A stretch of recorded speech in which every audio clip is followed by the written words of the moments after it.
Hey everybody, this is David opposing the Matrix. How the heck are you? I'm doing pretty good here myself. Ooh, a little loud, Okay. See if I can adjust that so I don't blow anybody out of the water. I guess that's stuck too. I know I look a little white here, folks. I've tried adjusting this camera, I just can't do it. So you're gonna have to put up with Casper friendly opposing the Matrix ghost here. It's until I can resolve the issue, which will probably be before the next show. It is the 9th of June, 2026, and it's approximately 3:20 in the afternoon here in Oregon, in a changing Oregon. It was 80 degrees last week, and now it's in the highs in the high 50s, low 60s with rain, and it's supposed to go into the 80s at the end of this week. So, go figure. All I know is that this morning I had to wear a coat to come outside. It was pretty dang cold. So anyway, wow. So let me go. I was looking at shorts today online on YouTube. Actually, I think it was on Facebook, but they show the same shorts that are on YouTube. But anyway, I saw this one video, as they call it. It was bizarre. It really was. And it's titled Israel knocks down Iranian jets or something like that. Okay. Now we know that Israel has surface-to-air missiles that can do that. They have air-to-air missiles that they can launch from their planes and things like that. And they can even use their air defense that they use for the missiles. What was it? One of them's David Sling, and another one is the Iron Dome. We know they can use those if they want to. Pardon me. And but anyway, this short I'm going to show you. And I know this is totally off topic of what we're going to talk about today, but this has got me perplexed, and I need the input of some of you folks, okay? Because maybe one of you happens to know something about advanced military weapons and things like that, and you could tell me if the real's real for sure. Of course, something makes me think it's manufactured because the planes, I try to identify them by silhouettes, and it's kind of hard to do. They're kind of far out there. But they almost look like American F-14s. I don't know. Or not F-14s, F-18 Eagles. No, F-18 fighting about.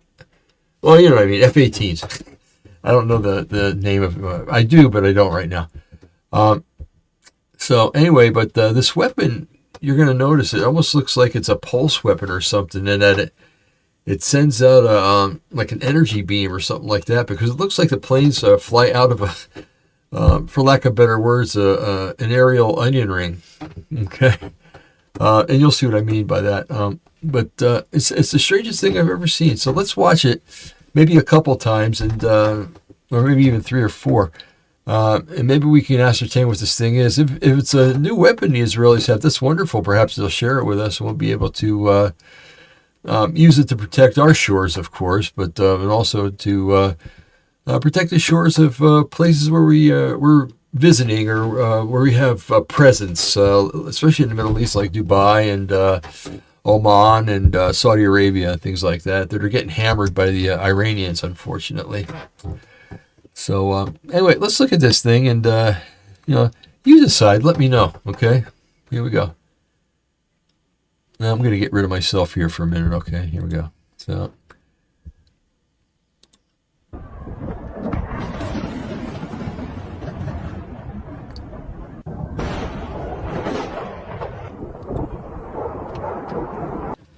See that onion ring thing? Oh, you can make me play it over again. Come on, you're supposed to do that all by yourself. Watch on the left-hand side, right there. And then there's another one. You'll see it right at the end of the... There, right there. That is the most bizarre thing I've ever seen in my entire life. It almost looks like they're coming out of a portal or flying through a portal. I'm at loss for words. And if you knew me... that doesn't happen very often. Okay, let's see what we got here. There we go. There it is. The guy's back, okay? So let me get a little sip here of iced tea.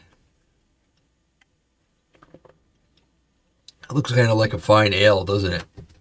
I promise you, it's iced tea. I do not imbibe.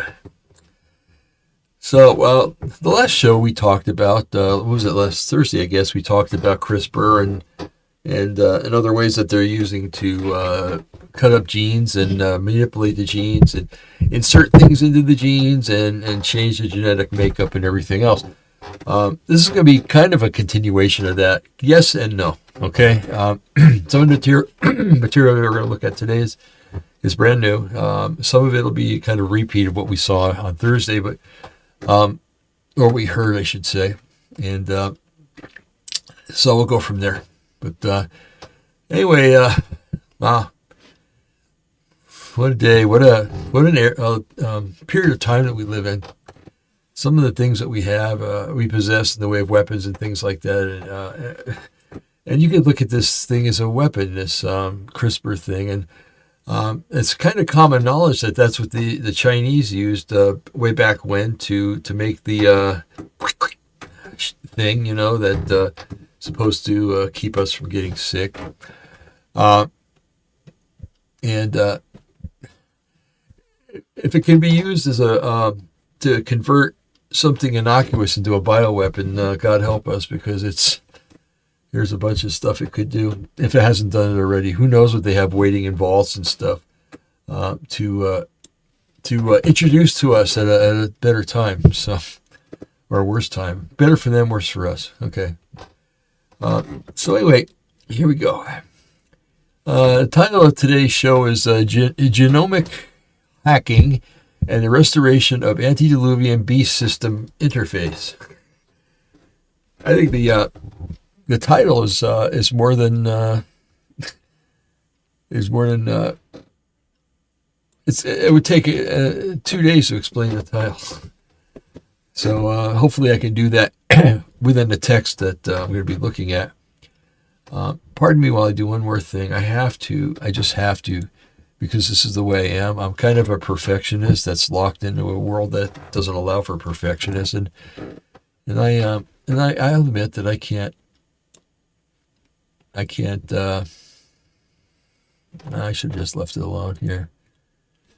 Just do this. Okay, back to. I just tried to adjust the light coming in. It's man, I could almost unplug this light up here, and it would be enough. But that would look creepy, like I'm sitting in a cave somewhere doing a show. As you can tell, this is my converted chicken coop, and boy, it's a wide angle because you can see the boards that I have for the shelf I built up here. Anyway. Let's get to the case in point here, because my wife's going to want me in sometime today, right? Okay.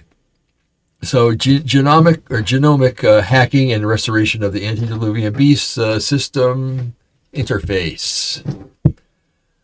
Man, I hate this light. Okay. See how I obsess, folks, about things like this? This is not right. Not right at all. I wish I could just turn this. If I knew how to do it, I would turn down the screen. But, I don't want to mess things up. I think too many times in my life have I messed things up trying to make things better. So I'm not going to try to do that. And hopefully you'll be happy about that. So let's see. Casper says. Anyway, so let's see. So good evening. You know who I am. I'm Dave from Opposing the Matrix. And tonight the subject isn't simply genetics, and it's not simply prophecy. Okay. The subject is what happens when human beings gain new forms of power before they gain matching forms of wisdom. Right? I mean, we're human beings and wisdom are kind of like an oxymoron, aren't they?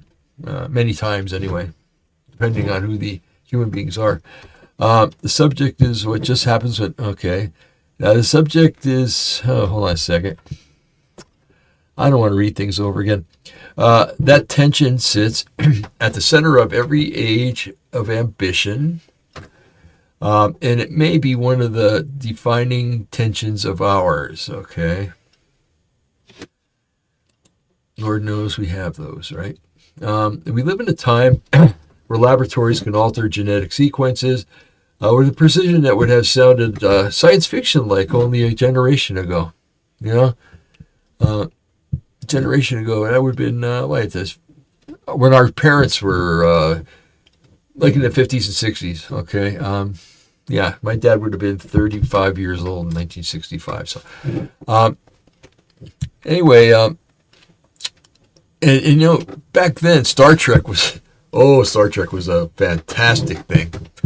It was nothing equals Star Trek, especially my dad's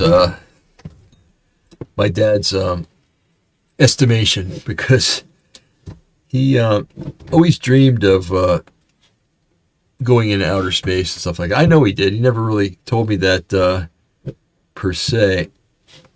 Hold on, folks. I'm going to try something here. Shoot. Doesn't say what these different buttons are for. All right.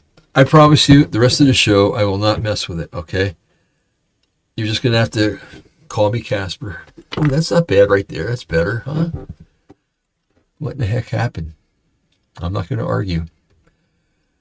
Wow. Like, bada bang, bada boom. It's okay.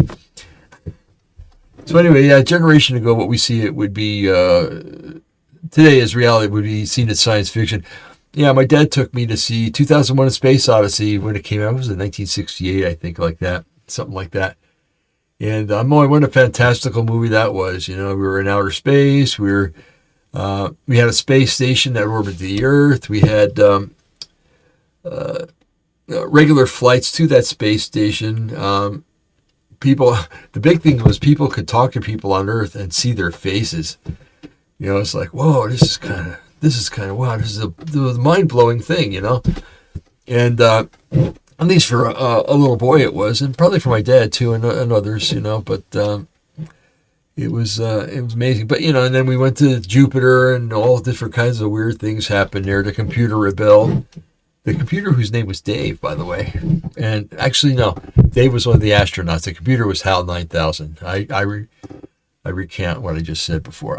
Anyway, and then it went into this whole weird mishmash of him going down to Jupiter and kind of reversing in age to where he was a baby. Well, he advanced in age, so he was a man, and then he became a little baby, and the baby kind of looked at the camera, kind of freakish. It really was.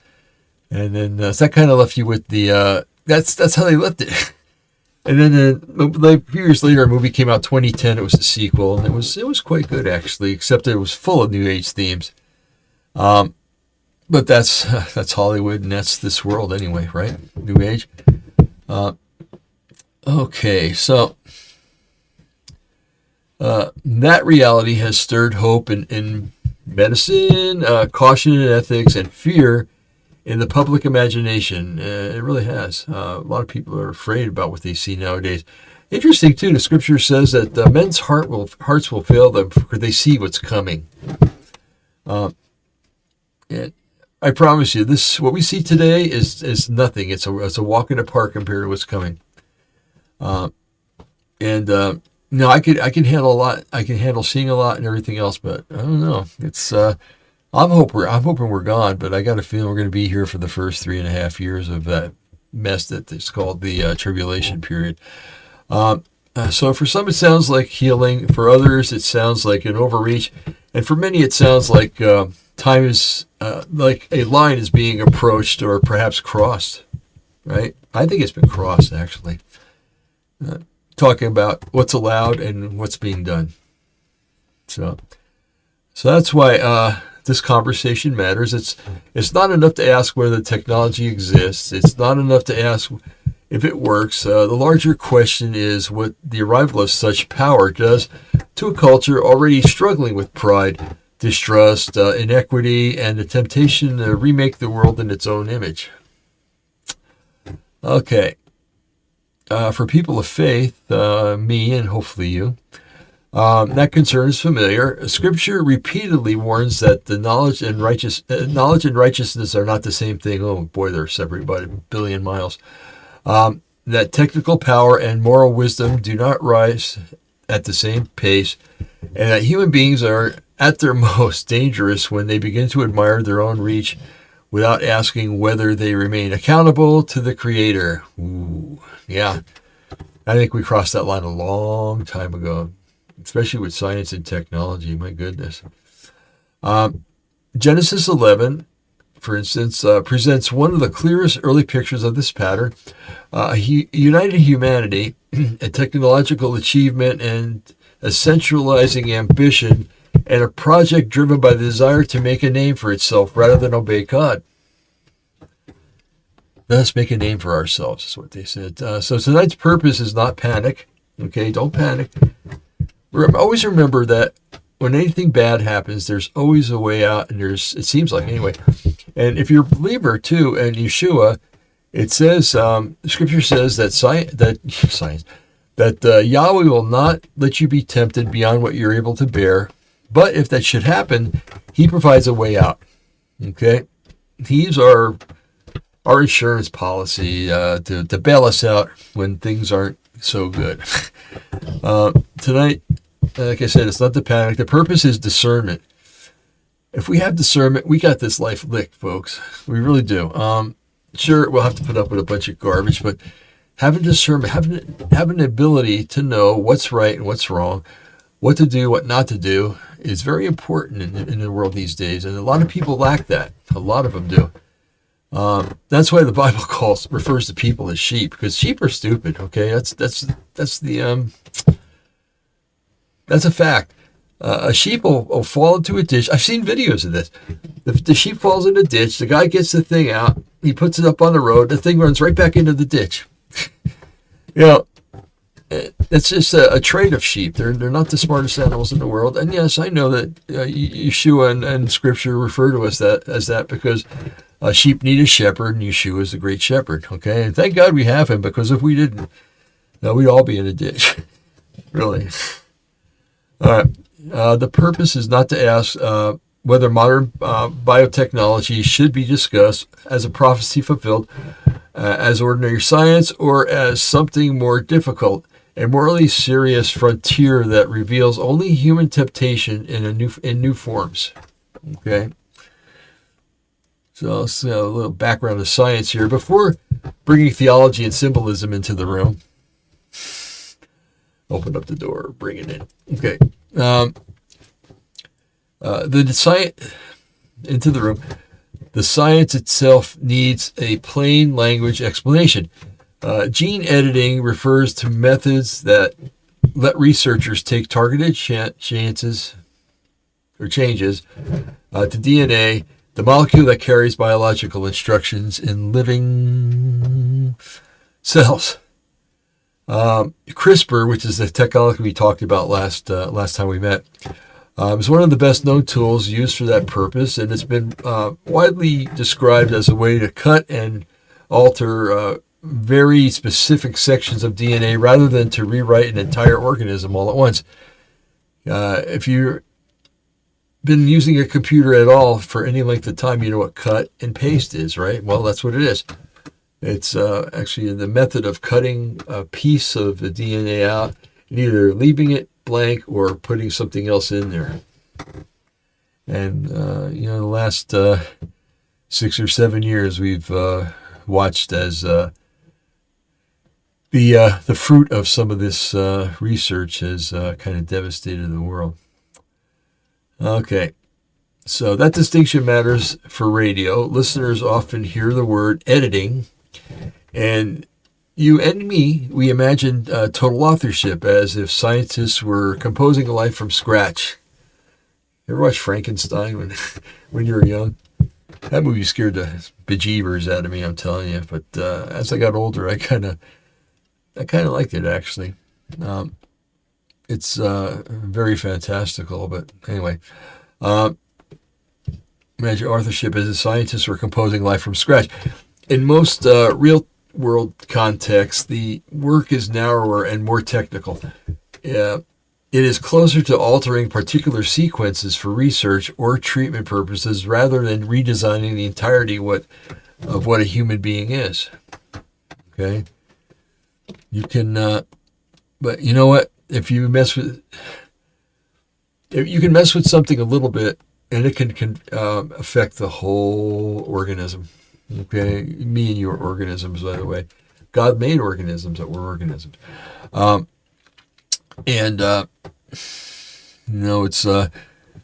I've always been amazed because the human body is kind of like a construction job. There's the plumbing, there's the electrical, there's the waste. Okay, and I'm turning into Casper again. If I do that, hey, look at that! I'm back. I'm alive again. So yeah, it's like we're like a construction job, a building that's being built or has been built now. Me for 67 years have been built, and you pick your age, insert your age here. So you have electrical synapses that are going from your nerves to your brain, telling you what's hurting, what's not hurting. Your brain tells your muscles what to do, and it tells you to make air quotes. I know some of you don't like that. Please forgive me, but I really enjoy making air quotes. So, being such, fixing one thing can, or messing with one thing can really mess things up. Sometimes, you know the phrase, if it's not broken, don't fix it. And many times we try to fix things that aren't broken, and it just really messes things up. And if you've been alive for any length of time, you know that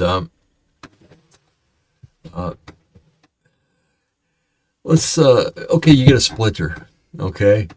And you decide, I'm busy right now. I can't take the splinter out. Well, if you take it out right away, then, the healing starts right away. However, if there's some bacteria or something on that splinter and you let it sit there, and it's going to start to fester, and you're going to get an infection, and it's going to just ruin your life, maybe. So that wasn't a deliberate act on your body. It was an accidental act, okay? But I'm trying to think of some. Smoking cigarettes, let's put it that way. You smoke cigarettes, you're putting smoke into your lungs, which aren't meant to have smoke in them. And if you have a propensity towards cancer, it's going to activate that in your body, and you're going to get lung cancer, and you're going to die a miserable death. I'm not speaking of that lightly, okay, because that is a horrible way to die, but there's consequences for everything we do, okay? And it's too bad that people don't remember that. They don't realize that if they knew it at all. And, yes, those of us who are in Yeshua, we're saved and we're going to heaven, okay? But it doesn't mean we're not going to pay the consequences for the things we do in this flesh here. Flesh. This body of ours, is a finely tuned machine at its very best, but it's got a propensity to failing if we don't maintain it, proving that entropy is real. Okay, let's see. The science may be technical, but the language lands in moral territory almost immediately. The moral reaction should not be dismissed, okay? It should be clarified.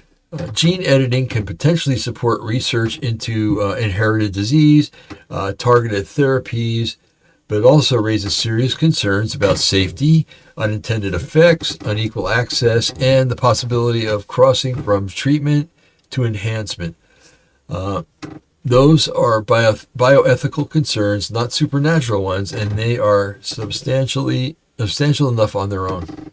Okay? Yahweh gave us our bodies as a temple. And you don't mess with the temple. You try to upkeep the temple. If you own a home, you know what that's like. You have to, you buy the house new, let's just say, or it was just renovated or something. So you buy it and you're living in it, and you realize that sooner or later you're going to have to paint the thing over again because entropy is going to act upon it, and you're going to lose the newness of the paint, and it's going to fade, and it's going to start peeling and chipping and everything after quite a while. But that's going to have to be done, and the gutters are going to have to be replaced after a while. The shingles on the roof, 20 years passes by and they're toast. Unless you have a metal roof or something else like that. But everything needs uptake, everything needs care, and including the things that we're into, the things that we do. We have to watch what we're doing, and we have to realize that there is a fine line between what's ethical and what's unethical, and what's righteousness and what's unrighteous. Okay? And not everything that happens, I know people that, the minute that something happens, there's a demon. There's a demon under that rock that's after me. There's a demon in that tree. But they don't realize that we live in a fallen world, or they fail to realize, I guess, that we live in a fallen world and things are going to happen. It's not going to be a rose garden. It's not going to be a garden party, and things are going to happen that you have to tend to, that you have to go through, and I don't know. People just amaze me sometimes, the way they,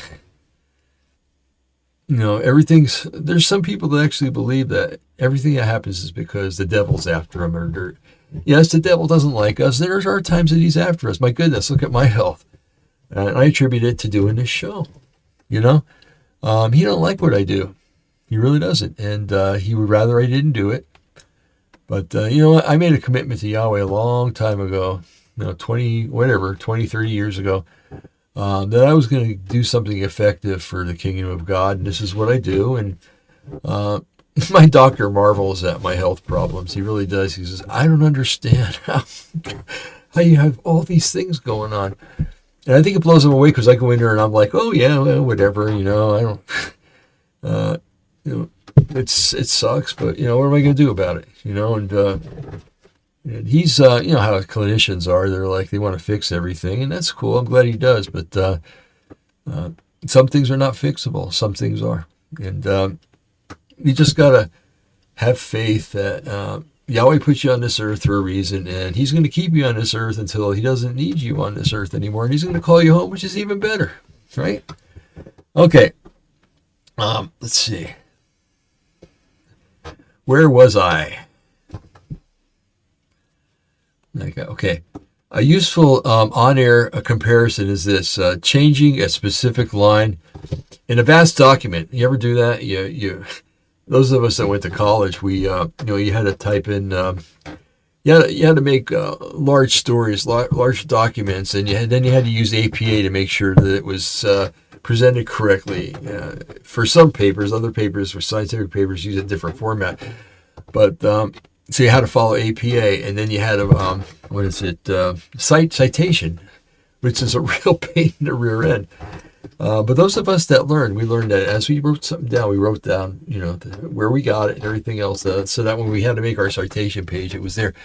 But if you were in the middle of writing a book about your life, let's say, and you got to, you passed your childhood, and you passed your teen years, and you passed your 20s and 30s and even 40s, and you're working on your decade of your 50s. And all of a sudden, hold on, I'm back. All of a sudden, you realize that you forgot to write about something really important in your 20s. And not only do you have to insert that, but it's going to affect some things that you've written since that time, in a document from the mid-30s on, So it's always good. That's why we had outlines. You write everything down, and you have it all in order, and then when you're writing, you just follow the outline. And hopefully you have a thorough outline, and you don't have to add anything else. But, man, look at this. This computer wants to turn me into a ghost. I'll let it have its way. I don't care. Changing a specific line in a vast document is not the same as understanding the full meaning of the whole book. Biology remains complex, interconnected, and difficult to predict. This is one reason strong rhetoric often outruns actual capability. Oh, that's a good phrase right there. I'm back. Okay. All right. Let's get in some biblical foundations. Scripture begins its account of humanity with creation. Imagines creation, image, stewardship, and accountability. Human beings are not presented as accidents of chemistry like they are in evolution. What did Dr. Eastman used to say? From the goo through the zoo to you. So aptly describes evolution. We are presented as creatures made in the image of Yahweh, carrying dignity and moral significance. That theological claim changes how the whole biotechnology discussion sounds. Yeah, it does. Good science will prove theology, and theology proves good science. Okay? Junk science, well, it's garbage. Oh, pardon me, I've been working with silver today. I take it and take it off of like silver plates and stuff like that, and collect the silver. Anyway, and I get dirty doing it. Let's see. So if life belongs to God before it belongs to us, then human beings may study life, care for life, and attempt to heal life, but they do not become its ultimate owners. Yahweh owns us, okay? Whether you like it or not, whether you believe it or not, my goodness, Yahweh owns us. I wish there was a way to fix this. I really do. Okay, I'm talking about the camera. Okay, we remain stewards, not sovereigns. Okay, Paul used to refer to himself as a slave to Jesus. Okay, I have no problem with that. I'd rather be a slave to Jesus than a master out in the world that walks blindly and will someday die without knowledge of what I was really here for. So that distinction is one of the most important biblical checks on modern ambition. We have to have checks and balances, folks. If we don't, we're fools. So the biblical story also insists that the deepest human problem is not lack of knowledge, it's the corruption of the heart. In Genesis 3, the temptation is not merely curiosity. It is the desire to grasp wisdom on autonomous terms. The same pattern echoes whenever capability begins to outrun obedience. Remember that. This is why biotechnology raises theological questions beyond simple fear. The issue is not whether making use of knowledge is inherently wrong. The issue is whether knowledge is being used under the discipline of humility, justice, and reverence, or under the old impulse to seize power, secure prestige, and define good and evil on human terms. Okay? Human terms. This is why Scripture is so important. Our legal system here in the United States is basically it's based on Hebrew law, the law of Moses. Yes, it has the structure of Rome, but the basic laws and everything are based on the Torah, on Hebrew scriptures, and thank God that's true. So let's look at Genesis 6 with the interpretive caution. Okay. Genesis 6 has long been a focal passage for discussions of corruption, transgression, and judgment. The text describes a world that had become deeply disorderly before the flood, and many readers connect that description with larger traditions about the Nephilim and about boundary breaking in the ancient world. Others interpret the passage in more restrained ways. The interpretive diversity is real, and responsible discussion should acknowledge that. Okay, Rod's responsible discussion. There's something that is rare and often here. Oh, I'm totally ghost now. Okay. What can be said with confidence is that Genesis 6 presents humanity in a state of grave corruption. I mean, really bad. Think it's bad now? Well, it's going to get like it was before the flood.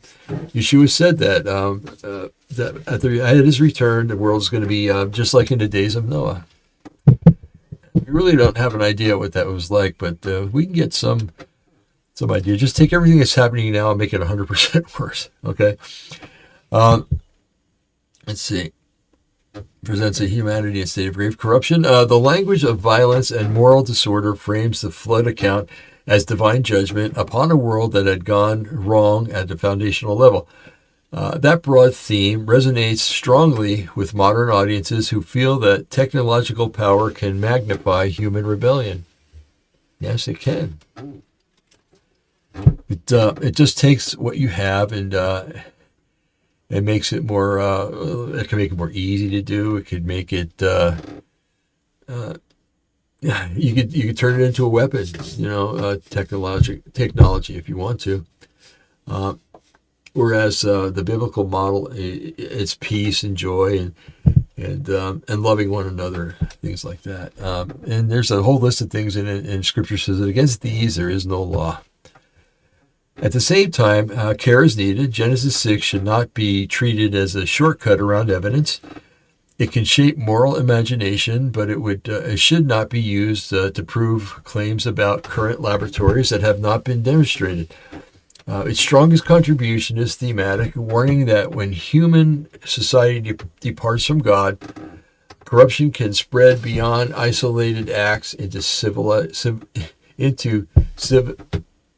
civilizational patterns. Oh, I had a hard time with that word. So the things that are happening in laboratories today, I would imagine happened in laboratories before the flood, but we don't know for sure what those things are. But we should take each epic on its own and use comparisons, of course, and then we can see. In Ecclesiastes, it says there's nothing new under the sun, and it suggests that the things that happened before the flood are things that are going to occur again and again and again. And it says because man doesn't have the capability to understand and comprehend. Basically, that's my way of putting it. It's if you were to read it, you'd probably come out with much of the same. But mankind is we're doomed. Without Yeshua, we're doomed to a world of corruption and utter chaos. So let's look at First Enoch and related traditions. Okay, the discussion becomes richer when ancient interpretive traditions are brought into view. All right. First Enoch is not part of the biblical canon in most traditions. It is an Ethiopian Bible, however. But it has exercised a deep influence on many readers. Imagine the world behind Genesis 6. It expands themes of heavenly rebellion, corruption, judgment, and cosmic order, and it does so in a vivid apocalyptic language. That book is amazing. A lot of times when I'm trying to go to sleep, I'll ask, I'll get on the computer and I'll get on First Enoch and I'll just, click it right at the beginning, and there's like 110 chapters or something like that. I mean, and they're not long chapters, and many of them have like maybe 5 or 6 verses in them, but it's nice to go to sleep too, but you go to sleep hearing about how much Yahweh loves mankind, how his justice is going to prevail in the end, and then it gets into all the garbage that happened before the flood, and then it moves on to other things, celestial things, where the winds come from, where the water rivers come from, the whole 9 yards.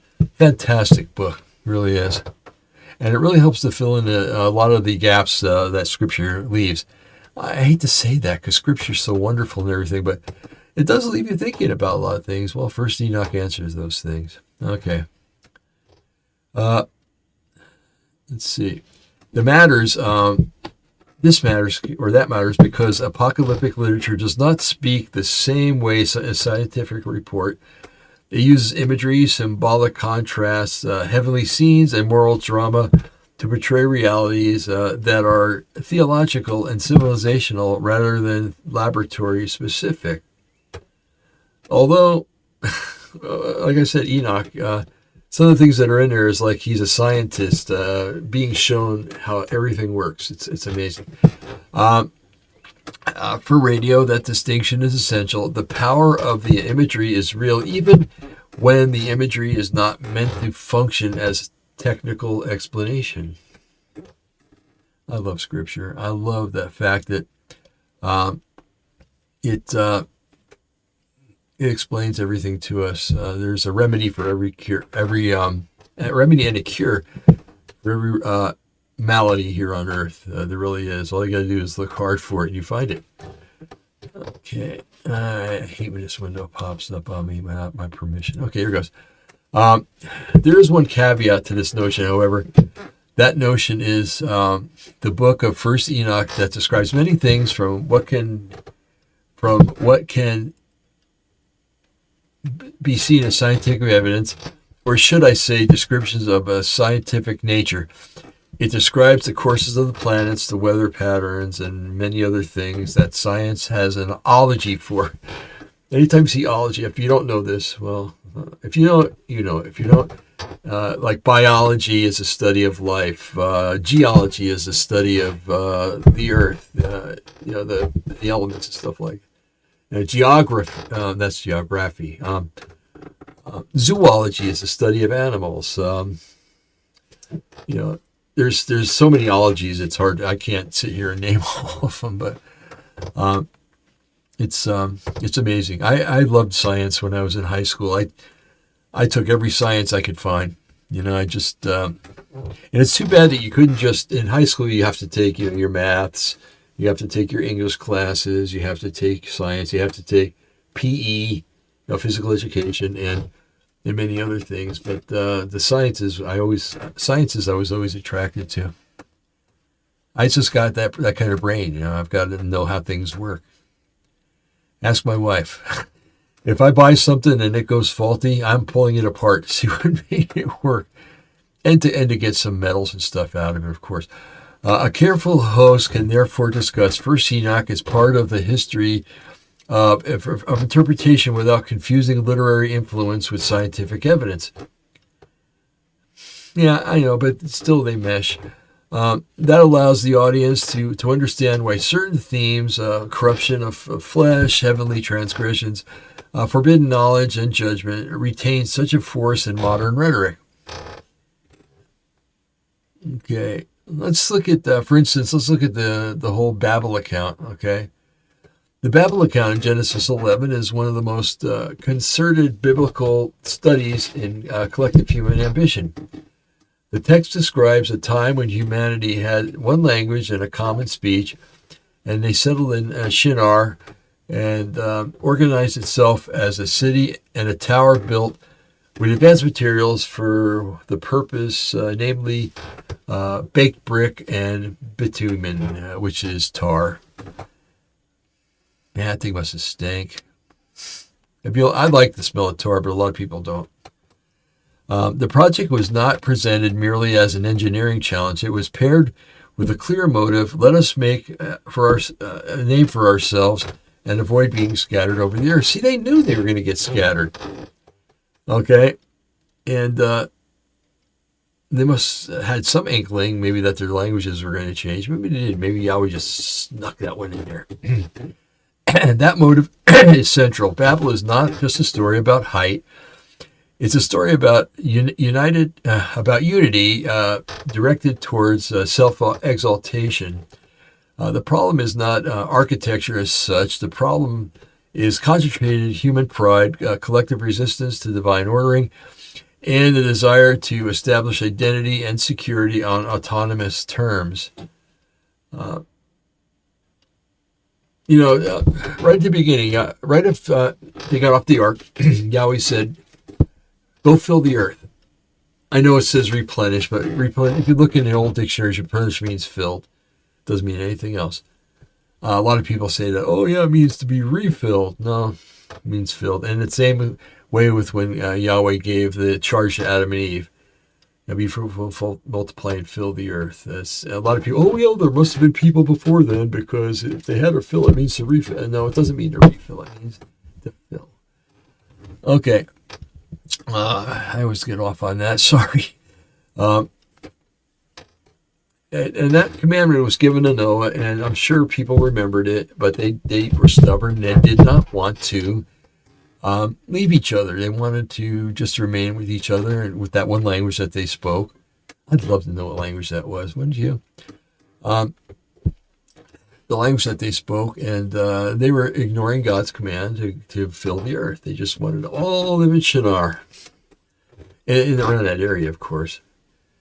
Imagine living back then, and everybody wants to live there. Man, I would be like, no, you guys can have that. I'm going to go find another place and stake my claim there, and it's going to be a place with a great climate and everything else, and it's not going to be stifling hot like it is in Shinar, and it's not going to be dusty with sands. Actually, I guess at that time Shinar was more of a luscious place, but anyway, they were ignoring Yahweh's command.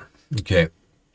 So Britannica notes that the account is often interpreted as a story of hubris, followed by divine humbling, and some readings also connect it to resistance against the command to fill the earth.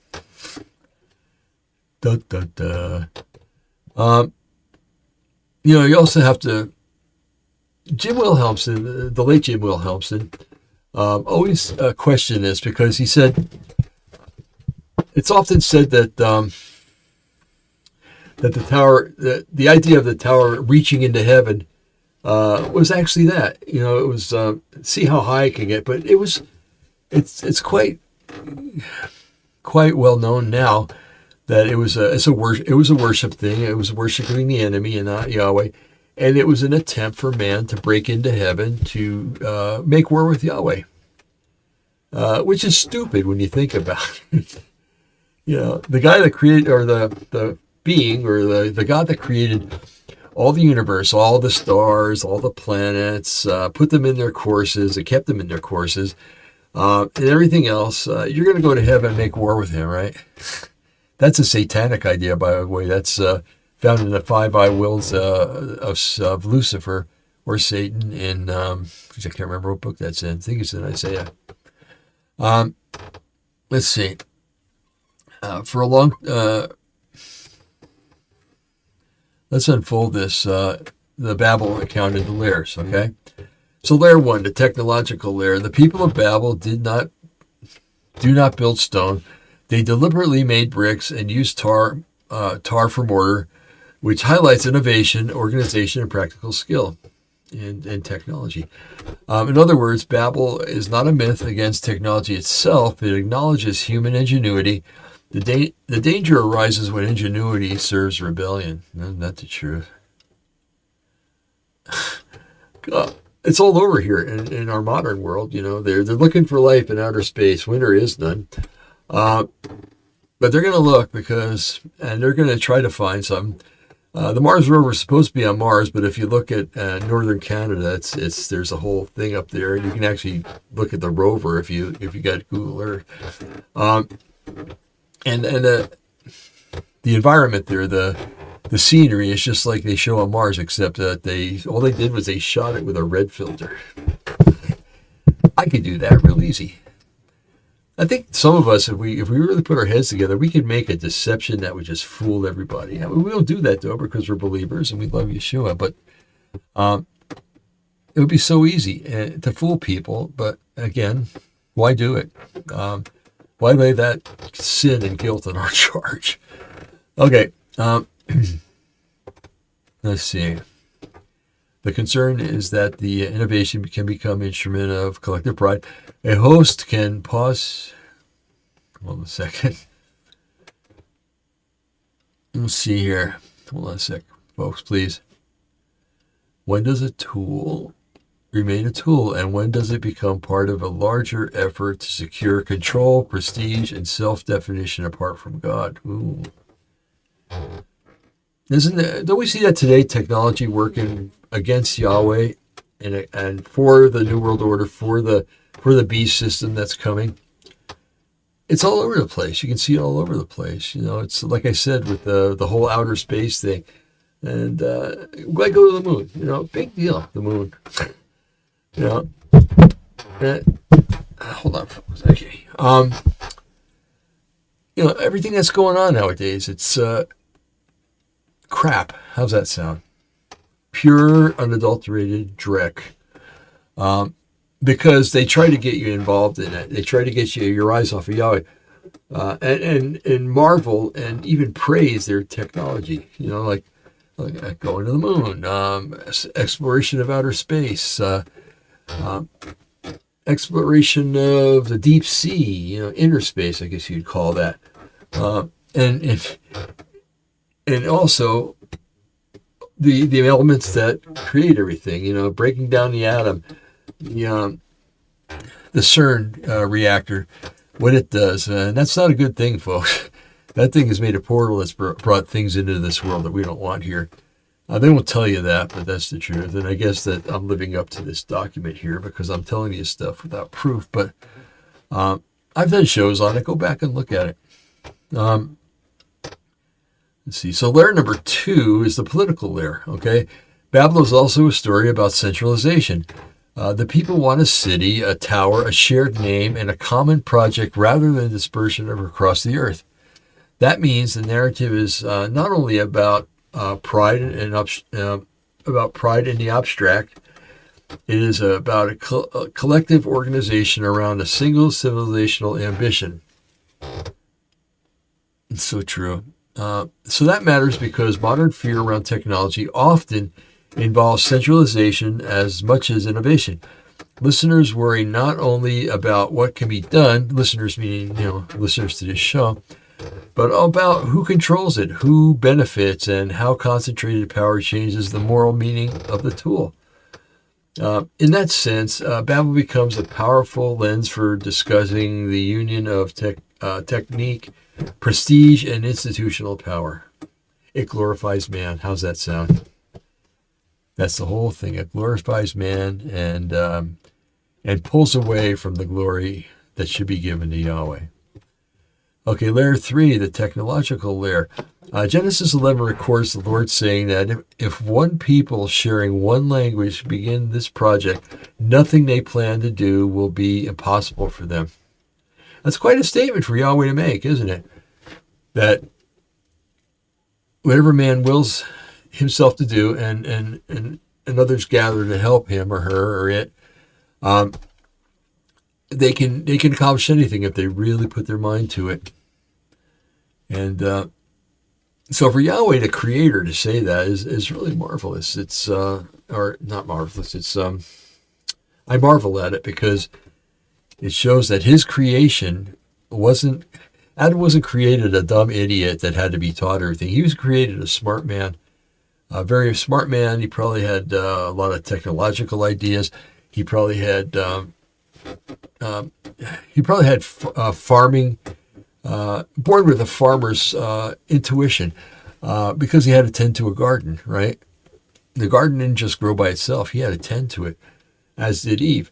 And so it proves to me right there that we were created as a very intelligent race, a very intuitive, intelligent, and unfortunately prideful race. So, okay.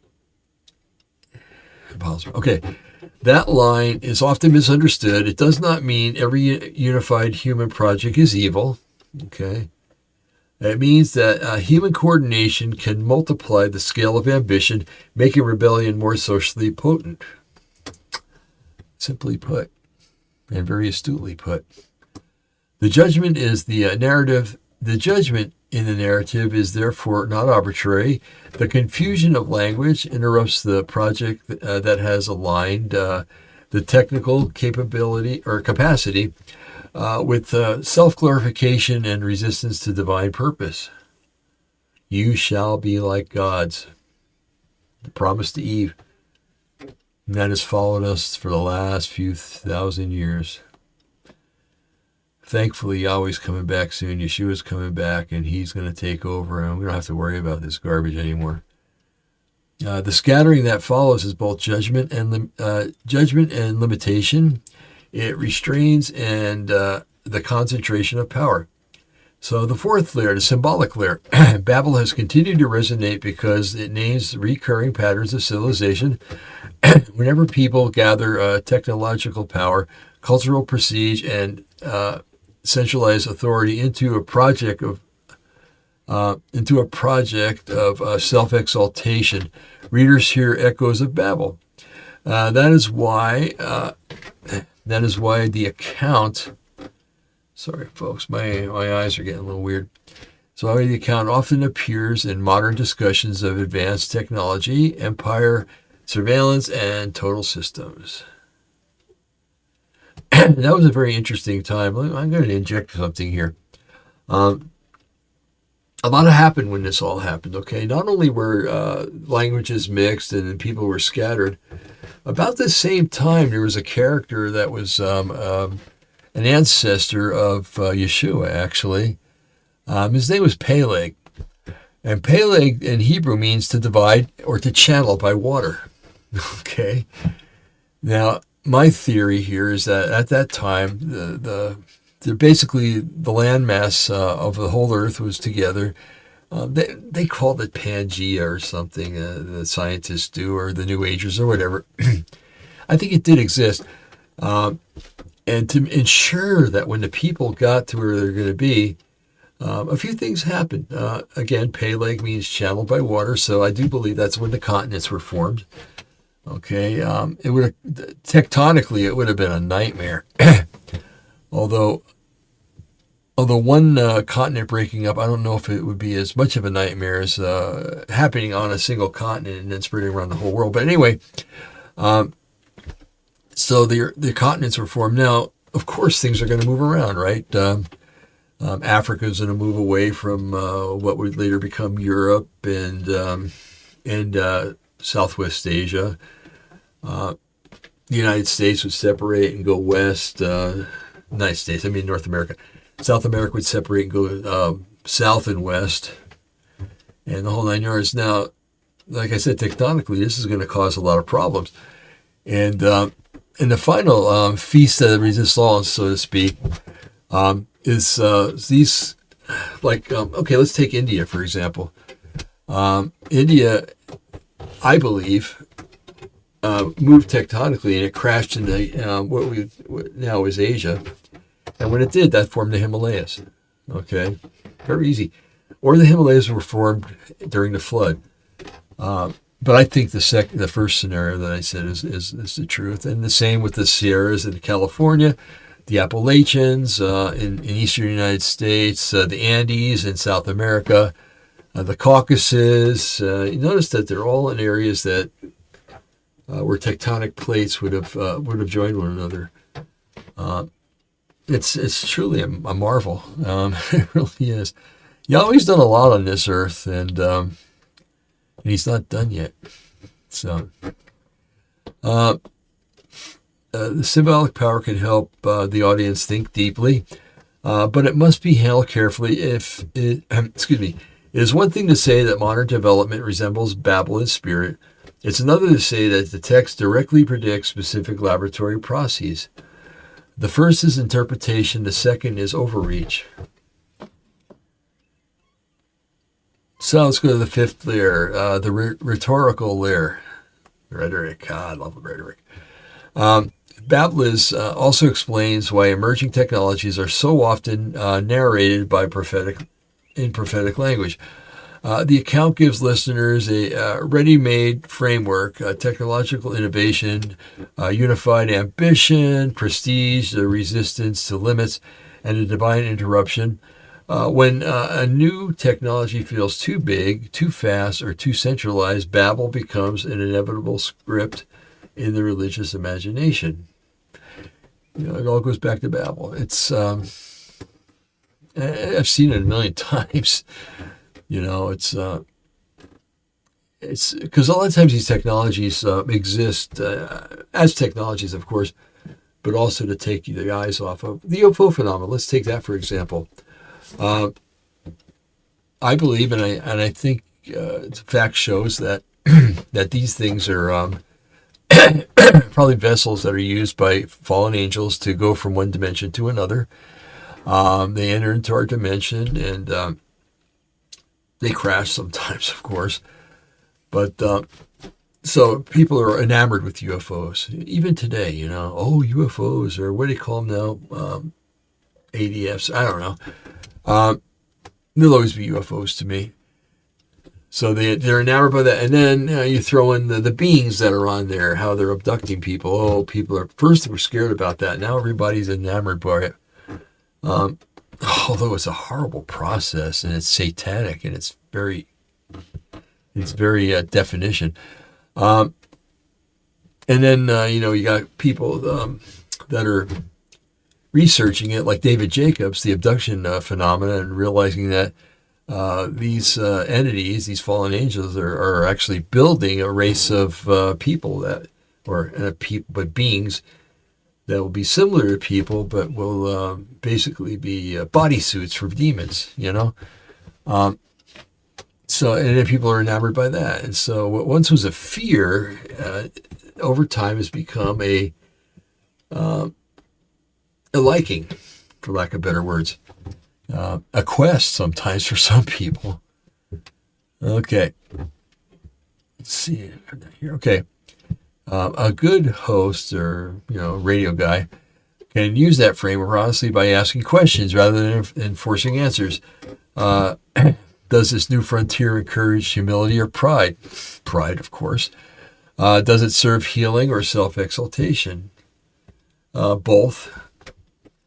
Does it disperse benefits or concentrate control? Let's see.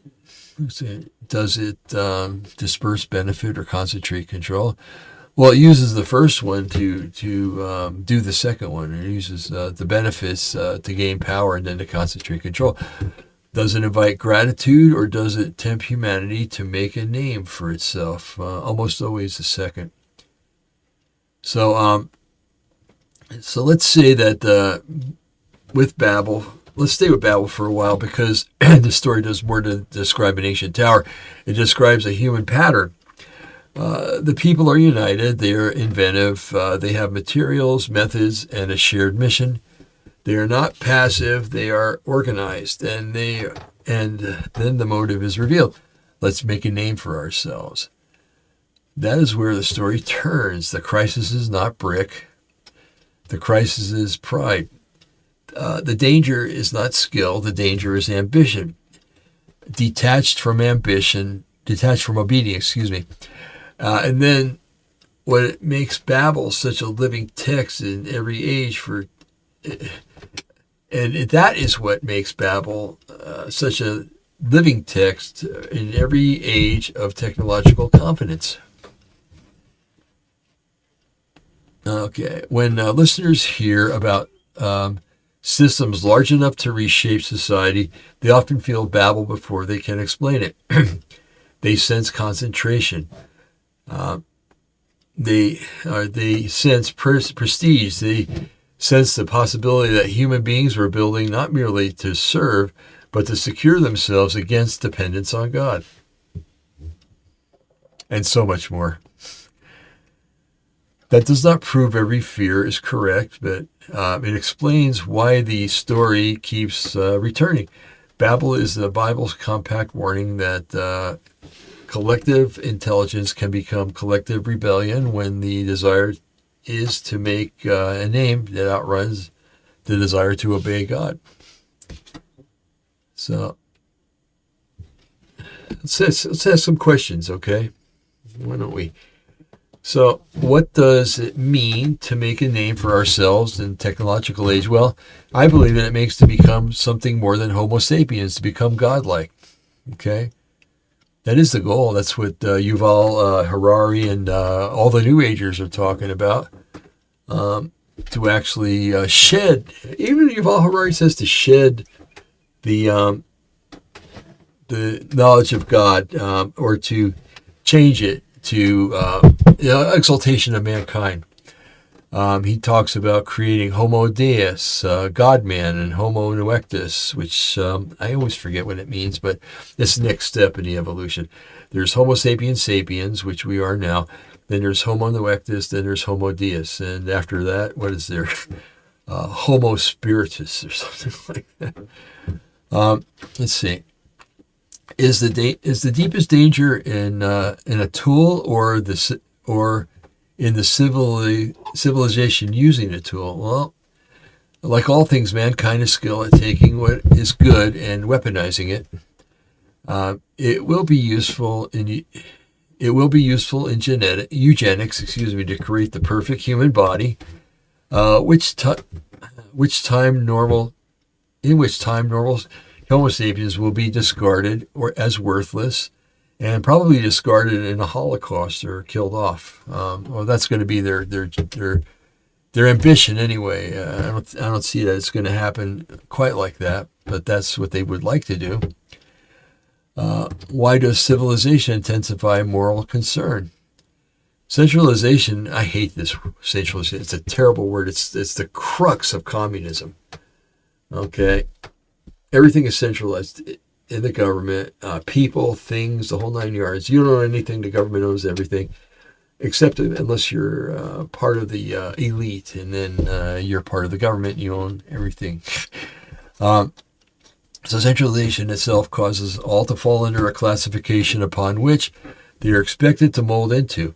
It can eliminate personal sovereignty and free will. And then again, Yuval Harari's plans to put all the, he would love to. This is what he wants to do. Okay, he sees a time and dreams for, and probably lusts after, a time when humanity's psyche can be hacked, and your soul or spirit can be taken and incorporated into a machine or a computer, so to speak, along with that of many others. To me, that sounds like a beehive. I don't know about you, but it sounds like a beehive to me. And what do you have in a beehive? You have the queen, she's the authority, right? You have the soldiers and you have the workers. Okay, the soldiers are there to enforce what the queen wants, or what the bigwigs in that whole centralization, what they want. And then there's the workers, which is everybody else, is me and you, and the thing is that imagine living in a system like that where you're in a computer. You have no free will. Your sovereignty is gone, okay, because you're at the mercy of a machine. You have no secrets because everybody else that's in the computer now knows everything about you. You can't even think without everybody else knowing. It's kind of reminiscent of the people talk about abductions and UFOs. When they're on UFOs, it's like all the aliens know, all the fallen angels know what the other one's thinking. That's a hive mentality, and none of them can think for themselves. Man, that would be terrible. I love thinking for myself. I love being an individual, and I will resist at all costs being lumped together with in a machine or anywhere else with people that I don't know. So Yuval Harari is that's his ambition, to hack humanity. He always uses that term. Human beings are hackable, and he wants to hack us and take us and put us, our psyches or whatever, our soul, our spirit, whatever makes us us, okay, into. So anyway, communism was a poster child for centralization, and it doesn't work. Okay, it didn't work in the Soviet Union. It's gradually being phased out of Chinese communism. It's ruined Cuba, and it ruined the Eastern Europe before it was taken away or abolished.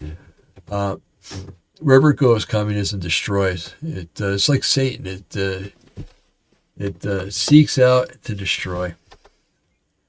There's a modern language about mastery, optimization, and redesign, echo, and the Babel impulse.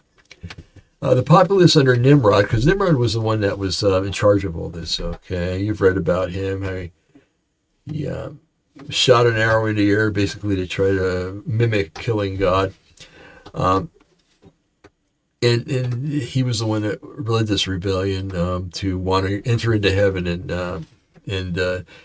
throw God out of heaven and take heaven over. I still can't comprehend that. Anyway, so the populace under Nimrod was not happy with just being everyday people.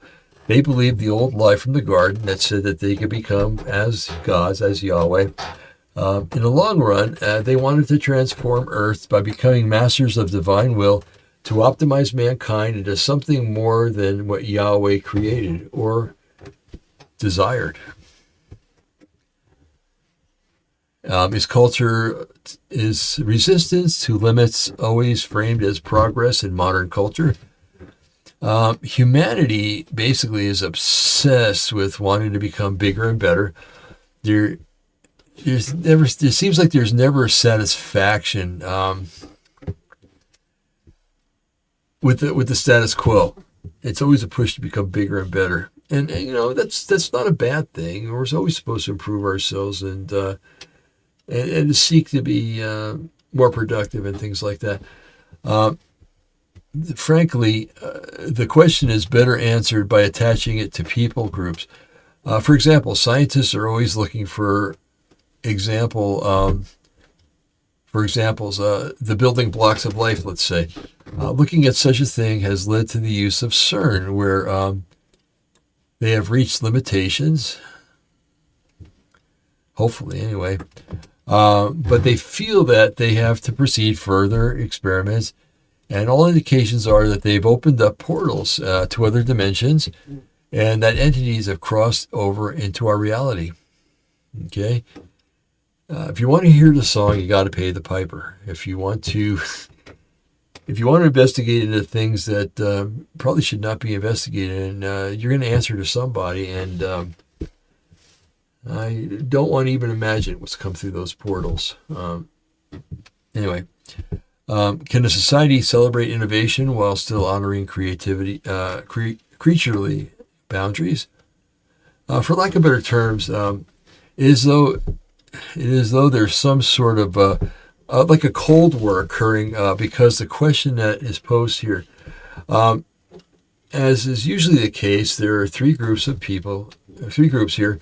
Those who dive into innovation and have little need for the creaturely boundaries. Those who enjoy innovation, and finally those who feel that the innovation has gone too far and that someday the break will be painful as the two camps on the extreme ends duke it out.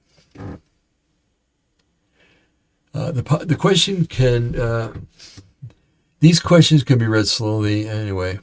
I'm not going to go into that. So, why fear narratives spread? Fear narratives surrounding gene editing are not random. They spread because they combine historical memory, institutional distrust, and technical opacity, emotional urgency, and symbolic depth. Each element deserves extended treatment. So let's see, historic memory. Modern audiences do not hear biotechnology in a vacuum. They hear it in an aftermath of real issues involving biology, hierarchy, and control. The 20th century left lasting memories of eugenic thinking and coercive state power. Even without naming every case on the air, a host can remind listeners, that's me, that fear of biological overreach is not pure fantasy. Sometimes history trains people to be cautious for a good reason. Who was it? Santayana said, those who do not study history are doomed to repeat it. And that's exactly what it says in Ecclesiastes chapter 1, too. Also, not 2, number 1, chapter 1 also. Institutional distrust. Distrust also matters. Public confidence in institutions has been weakened by repeated experiences in which governments, corporations, or expert classes appeared incomplete, self-protective, or inconsistent in their messaging. Once the trust erodes, uncertainty becomes fertile ground for speculation. People no longer ask only whether a capability exists. They ask what they are not being told. You hear that all the time. What does the government have they're not being told about? What technologies do they have that, what's it say? What you see in the technology that we have today was knew 20, 25 years ago, and that what they have now, we couldn't even fathom. So, okay, technical opacity. Gene editing is difficult for most audiences to evaluate directly. The science is specialized, the terminology is dense, and the real limits are not intuitive. The gap creates space for rhetorical inflation, basically. If the average listener cannot easily distinguish a modest targeted intervention from a sweeping redesigned fantasy, then the most dramatic story often wins the emotional battle. What about social media incentives? Social media.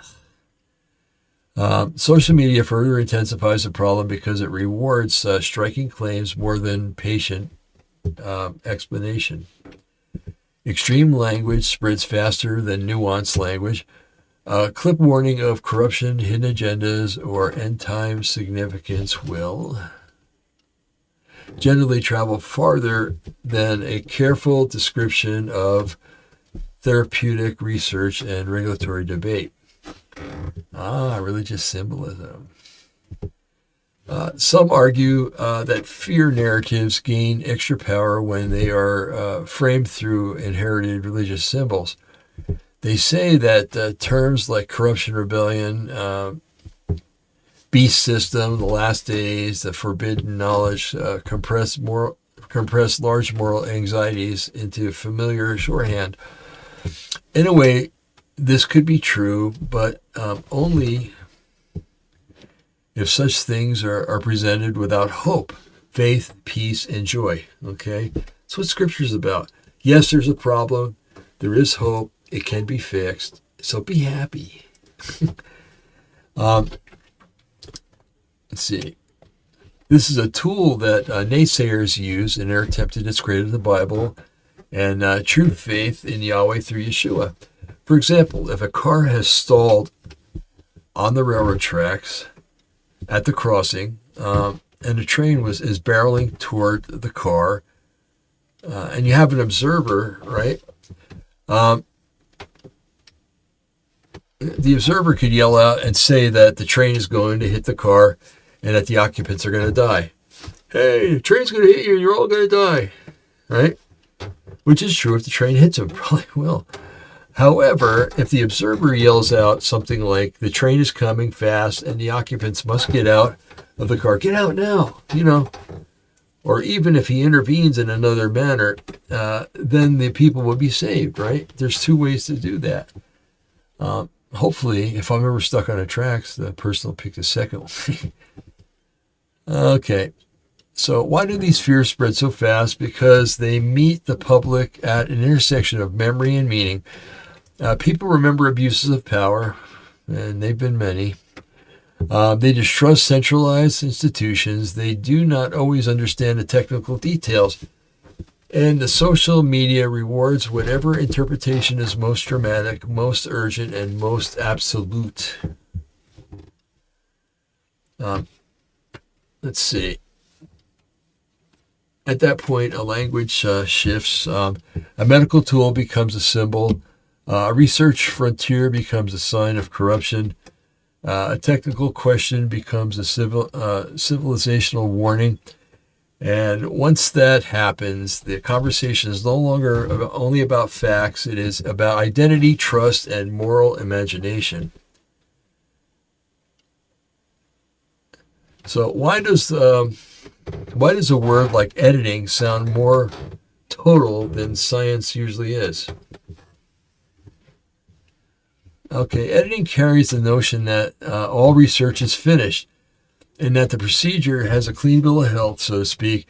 It also suggests that there's a problem that needs to be fixed and can be fixed with the editing process. In writing, editing is the final act of procedure where the idea is formatted and built and is taken to a final authority for finalization. I knew this. I noticed because when I wrote my book on Holy Communion back in 2010, I wanted it edited. I asked several people that I knew, Please read my book and let me know if anything needs to be changed, what it is and everything, because it's going to go into finality pretty soon. And some people had good ideas, and others said, no, it's perfect the way it's written. So how much public fear comes from real ethical concern, and how much from imagination-filled technical gaps? A large amount of public fear comes from ethical concerns. People who have studied history and know what mankind is capable of will automatically draw concern. In addition, ethics and morality is ingrained in people because divine laws that people see as absolute. And in addition, people are, for the most part, lawful, and many laws speak to morality and are founded on morality, actually. Okay, why are people drawn to explanations that assign clear motive to complex systems? Complex systems are difficult to understand. Because of this, people often welcome explanations by just about anybody. This often leads to to terrible outcomes, especially when the explanation comes from evil people or people with ill intent. And the hearers are ignorant to or biased. For instance, the lies that the Nazis told about the Jews were believed by enough people, and it allowed Hitler to grow his system of hatred. In addition, the most Protestant Germans were wet nursed, so to speak, by the teaching of Martin Luther, because that's where Lutheranism came from, and that was basically the Protestant state religion of Germany. Now, Martin Luther was a rabid anti-Semite. He hated the Jews and wrote a lot about it, and you can find it online. It's terrible, and it was well known by Germans. So when Hitler came along with all this anti-Jewish stuff, it just kind of clicked. Martin Luther was our leader. He started our religion, our denomination. Therefore, if he says something, then it's got to be true. And since if it's true that what he wrote about the Jews, then we're going to condone what Hitler did. It's or allow it to happen anyway. So do all the religious stories give language to modern anxiety because the anxiety is false, or because the stories capture something permanent about human pride? This question I'm not going to answer normally. I am simply going to say that everything in Scripture, even the worst case scenarios, always has an ending that is fundamentally based on the fact that Yahweh is with us, for us, and has our best interests at heart. If the story is presented without full context, and the final result then is incomplete and could cause anxiety, but the full context always shows hope and complete resolution. So how often do listeners confuse symbolic resonance with literal evidence? This question is based on the assumption that Scripture is presented as symbolic resonance. Taking Scripture literally as true stories and as true historical events, and having faith in its promises as well as modern testimonies of resolution and healing and such, of modern problems and circumstances, reinforces scriptural veracity and should mesh with literal evidence that it is true. For instance, the belief in the evolution religion, which it is, folks, it's faith, is not literal evidence. Evolution takes somewhat greater faith to believe than does the belief in Yahweh. It's all based on innuendos and what-ifs. Okay. The conspiracy framework. A conspiracy narrative becomes persuasive by building on small elements of truth and arranging them into a total story. This structure can be explained slowly in detail to lengthen runtime, while also teaching discernment. Let's see. Step 1, begin with something real. The strongest narrative. I got to see something, folks. I got to see how far along we are. Frankly, I'm getting tired of reading. The strongest narratives begin with real technology. CRISPR exists. Gene editing exists. Biotechnology companies and research programs exist. Starting with reality gives the narrative credibility. The audience lowers its guard because the foundation is not imaginary. You know how many people believe that doctors, professional people like doctors, lawyers, I don't know, you pick your profession, how they'll look at the people, look at the diploma on the wall and say, oh man, this guy's smart. Everything he says must be right, you know? And hopefully if the guy is honest in everything, he's going to tell the truth so you don't have to worry about it. But in many cases, you know, or some cases, I should say, there are some bad doctors out there that should not be practicing medicine, as there are bad attorneys practicing law, and you name your profession, then there's a bad element that should not be doing it. A persuasive narrative almost always starts with facts. If it started with nonsense, most people would dismiss it. But start with real technology, and the mind naturally leans forward. So there are many scientific truths that are backed up by Scripture and vice versa. Since the time of the prophets, it's been established that space is a fabric, and that it was spread out by Yahweh. There are many scriptures that say that, okay? About 2,700 years later, scientists established that space is a fabric. Okay, step 2, introduce hidden intent. The next step is to suggest that the public explanation is incomplete. The story begins to move from what is visible to what is supposedly concealed. Language like, what are they not telling you? Or the real agenda, or the hidden layer turns ignorance into intrigue. People love intrigue. This is powerful because it flatters the listener. It implies that the ordinary people are asleep, and while the attentive listener is waking up, that emotional reward can be stronger than evidence. Step 3, add ancient or supernatural symbolism.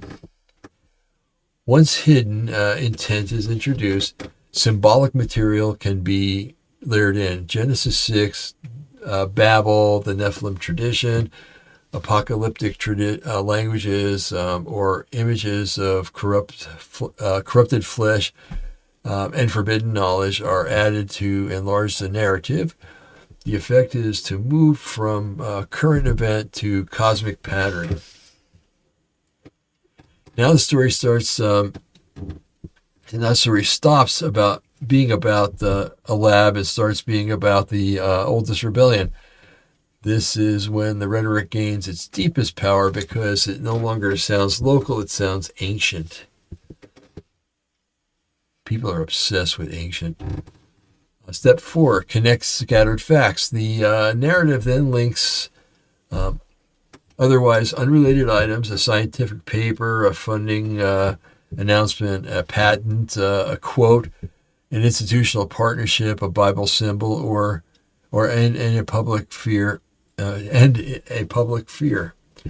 Sorry, folks. Once arranged in sequence, the pieces appear coordinated, even if the connection is interpreted rather than proven. A good off-air illustration is a corkboard analogy. Many things can be pinned to the board, but drawing red strings between them is an act of interpretation. The visual connection is not itself proof. Yeah, you could take your string and string it to any thumbtack that you like. It makes it look good, but it isn't necessarily true. Step 5, create urgency. Urgency is essential. Without urgency, listeners might pause and evaluate. With urgency, they are pushed towards reaction, warning that this is happening now, time is running out, and you must wake up to create pressure that discourages careful testing. I can see no better example of this than climate change or global warming. There's absolutely no proof that it's true. It is preached almost like a religion, and we are constantly told we got to do something now. We've only got maybe 5 or 6 years, and then things are going to go to hell. And they've been saying that for 30 years now, and things still haven't gone to hell, environmentally speaking, that is.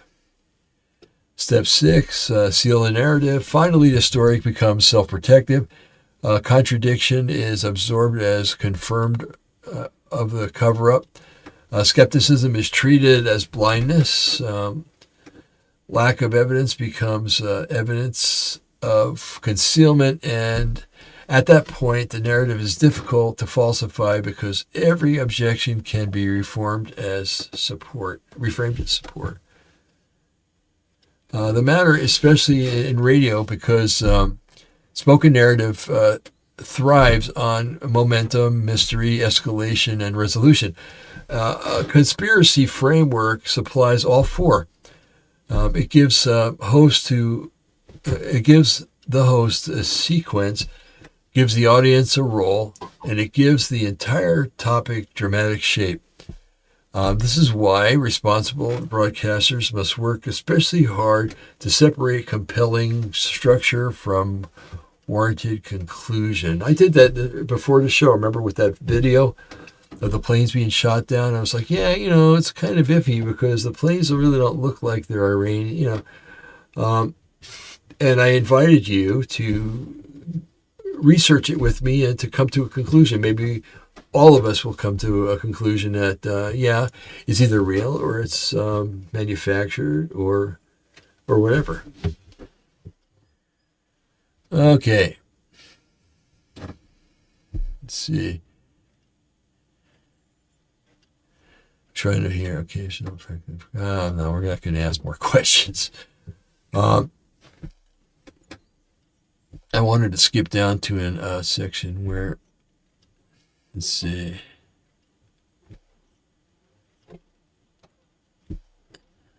Okay.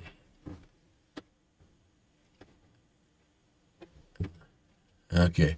Faith, symbolism, and interpretation. A biblically framed show such as this show can acknowledge why listeners connect biotechnology with prophecy without endorsing unsupported claims. I will always ask folks, what if? A lot of times I would say most of the time, 99% of the time, things are presented as what if, okay? Unless, of course, there are absolutes. Yeshua is Lord, and the earth is round. Truth about Yahweh and stuff like that are undisputable, or supposed to be undisputable. Okay. Let's see, without unsupported claims. Ancient texts often function as cultural lenses. They give moral language to periods of upheaval. Babel, Genesis 6, Daniel, and Revelation continue to supply imagery because they address recurring themes: pride, empire, deception, judgment, and the misuse of power. Okay. The key distinction is between metaphor and literal claim. A host may say like me, may say that development feels like Babel-like, or that the public rhetoric echoes apocalyptic anxiety. A host should not present that feeling as if it were proof about scientific intent. Respect for scriptures requires respect for truthfulness. Boy, isn't that the truth. Man, that's why you have people running around like the ilk down at Bethel Church in Reading, creating all kinds of their own little doctrines and beliefs and heresies. This is also where fear-based interpretation needs careful handling. Fear can sharpen moral awareness, but it can also flatten nuance. Once every new technology is immediately treated as end-time confirmation, the audience can lose the capacity to distinguish between genuine ethical warning and speculative excess. Okay, let's see.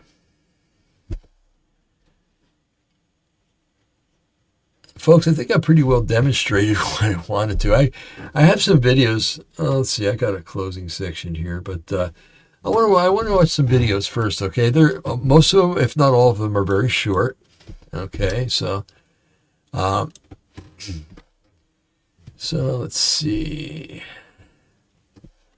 There's one, CRISPR gene editing explained. Okay, that's a little longer one, maybe 7 or 8 minutes, but everything is under that. So let's go ahead and watch that. We're going to explain CRISPR and how they do it, what it's about. The next video after that is warning about serious dangers involving CRISPR and changing the genes of people. After that, risk of editing embryos, which they're really starting to do and plan to do more and more.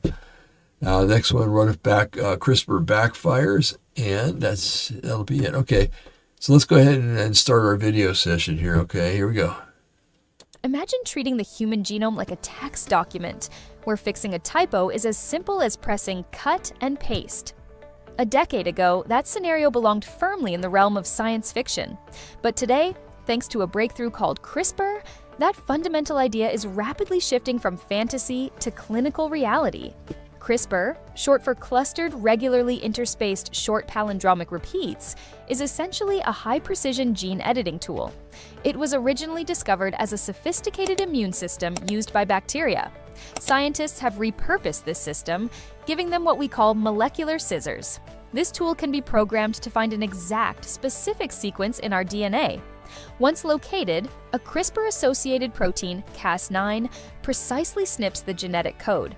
Following the cut, researchers can either introduce a new, healthy DNA fragment for the cell to use as a repair template, or simply disrupt the targeted gene's function entirely. What makes CRISPR a true game-changer is its combination of accuracy and efficiency. It can pinpoint and modify exact genes with a level of precision we've never seen before.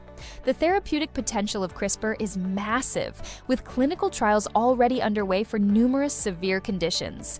Consider sickle cell disease, a debilitating condition caused by a single genetic error. With just a few strategic edits and insertions, that life-altering mutation can be corrected, potentially eliminating the disease entirely. Similar trials are bringing hope to patients fighting inherited blindness, aggressive cancers, and muscular dystrophy. These advancements offer solutions to millions worldwide who suffer from genetic diseases once considered incurable. But with such revolutionary power, we face profound ethical questions. If we master the ability to remove disease-causing genes, will the next logical step be to edit for enhancement? Should we use CRISPR to boost intelligence, improve athletic performance, or even select physical traits like eye color? This capability pushes us toward the controversial idea of designer babies, dangerously blurring the line between healing the sick and engineering a preferred outcome. The editing of embryos is especially contentious. Changes made at this stage are heritable, meaning they are passed down to all future generations. Once a genetic change is introduced, it cannot be recalled. That's an unprecedented level of control over human evolution. A separate, critical challenge is the issue of global access. In wealthy, industrialized nations, gene editing may soon become a standard medical procedure. But what about communities and low-income nations still struggling for basic healthcare? I worry that CRISPR could become the latest example where technological innovation far outpaces social equality. If we don't proceed with profound care and thoughtfulness, we risk creating a biological divide in the human population. Randomness and chance have always defined the human story. CRISPR is the tool that may redefine what it means to be human, impacting identity, family, and heritage forever. Before we take this monumental step forward, we must answer these questions. I'm obsessed with finding those answers, and I'm ready to start asking. Are you with me? An obsession. Remember we just wrote about that.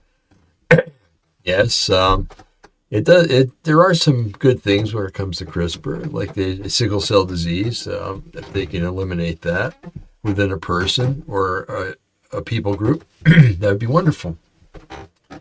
But just like fire, atomic energy, microwave energy. It's great for heating up popcorn in a microwave, but it's also can be used to bring down airplanes, or as a weapon to. I'm not even going to talk about that. It's too gross. But so anyway, there you go. So let's look at some warnings. Some warnings of serious dangers when it comes to CRISPR or gene editing in at all. Okay. All right. So here we go. And now to a new study out tonight that says the world's first genetically modified babies may be at a higher risk of premature death. The research found that the genetic mutation used by a Chinese researcher on a human embryo to create HIV-resistant twins may be linked to a shorter lifespan. The findings from scientists at University of California, Berkeley would likely intensify criticism that the Chinese researcher in question carried out an experiment on humans long before the science was ready. We take an inside look at the research published today in the journal Nature Medicine in tonight's Spotlight. And joining us tonight is a co-author of the study and professor of integrative biology at UC Berkeley, Rasmus Nielsen. Thank you so much for joining us. We appreciate your time, Professor. We can touch on the ethics of gene editing in a few moments, if that would be okay. But first, I want to talk about the science here. Your study seems to indicate that, at least in this case, that the risk may not be worth the reward. Well, what we did was we looked at a database of people in the UK that had almost 500,000 people. And then we compared people in that database that had 2 copies of this mutation. So one inherited from their mother and one from their father. We compared those people to all other people in the database. And what we were able to show was that the people that had 2 copies of the mutation, they have a 21% increase in mortality rate. That means that in average, they will live 1.9 years have a 1.9 years shorter lifespan than other people. Professor, should the Chinese researcher conducting the experiments here, such as these in gene editing, is this something that he should be doing? Should this be done? And is science ready for experiments like these? Well, I think there's a whole host of reasons why you do not want to do experiments like this on the germline, that is by modifying embryos that are then implanted into women. First of all, it's just simply too risky. There can be what's called off-target effects. Second of all, we don't really know a lot of the time what the effect is of a particular mutation we induce. So in this particular case, for example, this mutation might help protect you against HIV, but then there are other negative effects of the mutation as well. For example, it might increase mortality during influenza infections. All our study shows that the overall effect is negative, that you have a shorter lifespan. And it sort of illustrates the danger of messing with our germline, the DNA of unborn, that there's a big risk that we induce mutations, but that we don't really know what the long-term effect of those mutations will be. That goes to my point now. What do you say to the opponents out there who feel that science shouldn't... See where it's going, folks? It's talking about, yes, that it could be beneficial, but those benefits could turn around and be detrimental in other areas. You know, it's one of these videos, it's going to talk about they were going to use it to make a person so that they couldn't get AIDS, but it increased the chance that a person could get another disease that would be just as detrimental as AIDS. So, you know, you fix one thing, you create another problem. I see this all the time, or I saw it all the time when I worked in medicine. You know, you give... the person's got edema, let's say. So you give them a drug like Lasix. It's one of the best diuretics there are out there, but it's got problems because it depletes potassium. So you got to give the person potassium tablets for the potassium depletion. And there are other things too. You know, you take a drug for one thing and something else crops up. So you got to fix that. And it's like almost like a domino effect. It goes on and on and on and on. And so... that's why I think focus in medicine should be to not fix the symptoms, but to fix the disease, to rid the person of disease so that they don't have the symptoms anymore.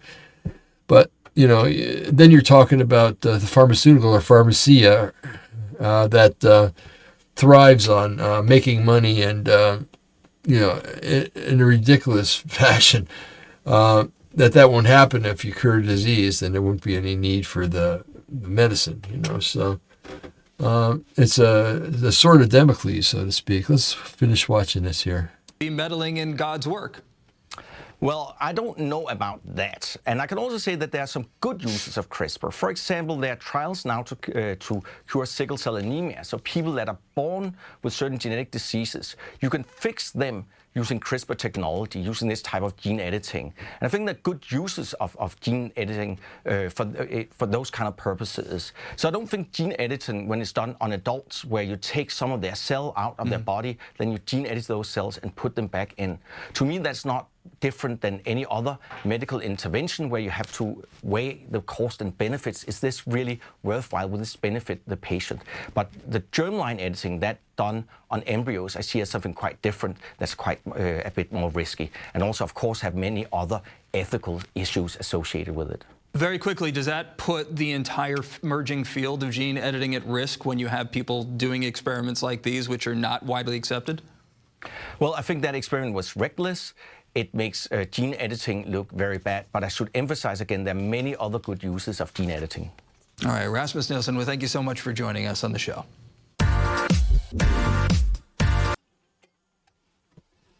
Interesting stuff, huh, folks? But where do you draw the line? Now, what if, let's just say 20 years down the road, some regime takes over in the United States here, and they're really anti-God. Really, they hate God. They hate the people that worship God, and so they have what if they have a way of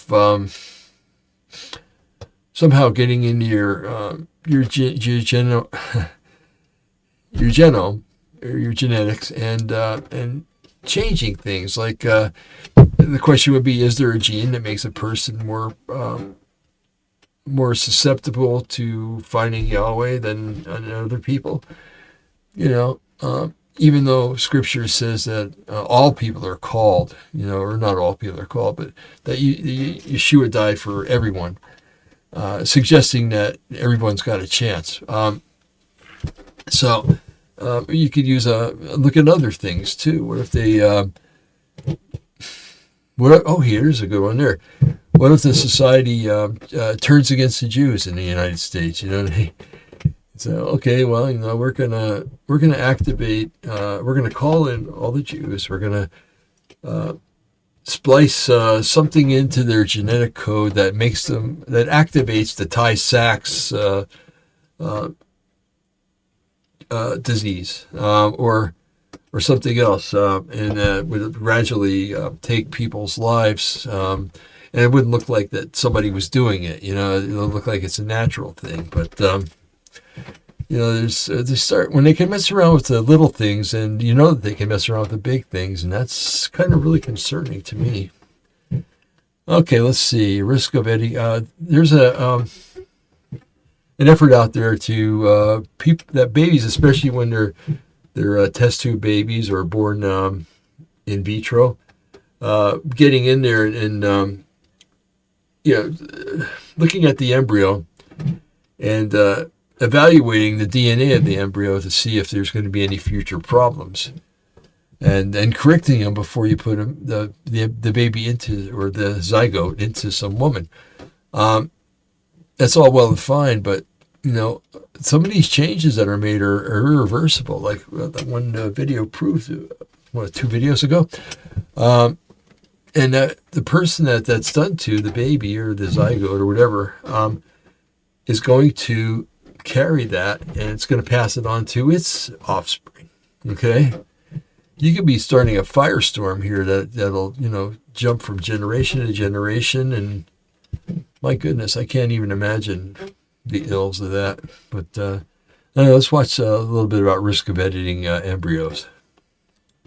We were speaking just recently with a scientist who hopes to use CRISPR to prevent disease. Do you think it's better to treat the disease or try to prevent the disease? Treating disease, I think, is certainly a good approach, because we know there is a problem and we can go and try to fix it. Now, preventing disease, I think, is a little more complicated because it depends on how we're trying to prevent the disease. Some of them may have undesirable side effects that we don't fully understand. I'll give you one example. One way to prevent HIV infection is to remove a gene called CCR5 from people. So those people will not get infected by HIV virus, which you may think is a great thing. These people are immune from HIV. But the caveat is that if a person doesn't have CCR5, their risk for West Nile virus increases significantly. For West Nile virus. West Nile virus. So if you prevent the disease by removing CCR5, you are also installing a new risk to those people. and that's where I think we need to be very thoughtful and careful. And this would be something that would be passed on from generation to generation. If you tinker with the embryo, that person will then pass that altered to their children, genetic makeup onto their children. Right. Is that what makes this so controversial? I think that certainly is something that's really important to think about, because you're altering the human germline. And the germline The germline is our DNA, and it can get passed on to the next generation. That's definitely one thing that makes it controversial. But the second thing is, because we don't understand biology, we don't know what the consequences of those changes will be. And that's why we don't want to edit right now. We shouldn't. Interesting, huh?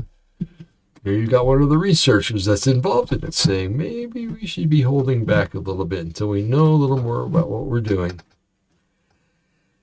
But like we just read, or I read, mankind doesn't do that. Mankind wants to march forward, and it's like, damn the torpedoes. It's let's just do this and see what happens. And unfortunately, the person that has the procedure done to him is the one that's going to suffer, not the researcher that's doing the procedure, not anybody else, just the person that's receiving the treatment. So, and they can be. They can be dealt with in ways that maybe aren't very pleasant. So, okay, last one. What if CRISPR backfires? Ooh, okay, let's watch that one. With all the hubbub about CRISPR in the news, it may feel like using it to pick your kid's eye color is just around the corner. But this seemingly miraculous gene editing technology may not actually be as simple or as safe as we thought. Just so we're all on the same page, CRISPR, or more accurately CRISPR-Cas9, works by cutting the DNA of a cell at a designated spot, say a section of DNA that represents a certain gene. Then, when the cell tries to repair the damaged DNA, it often ends up just disabling the gene altogether. This has all kinds of uses. Maybe we want to turn off a gene that produces too much of a certain protein. CRISPR can do that. Say we want to see what a certain gene even does. CRISPR can help us do that too. Ever since it was first used to edit living cells in 2013, CRISPR has been touted as a promising technology for treating inherited disorders, cancer, and other diseases with no current treatment options. Teams of researchers around the globe had even hoped to begin human trials in 2018. But none of those trials have taken place yet, with the exception of China, where researchers have been working with CRISPR in humans since 2016, but no results from these trials have been published so far. And in the US, the FDA just placed a clinical hold on the first proposed gene editing human trial.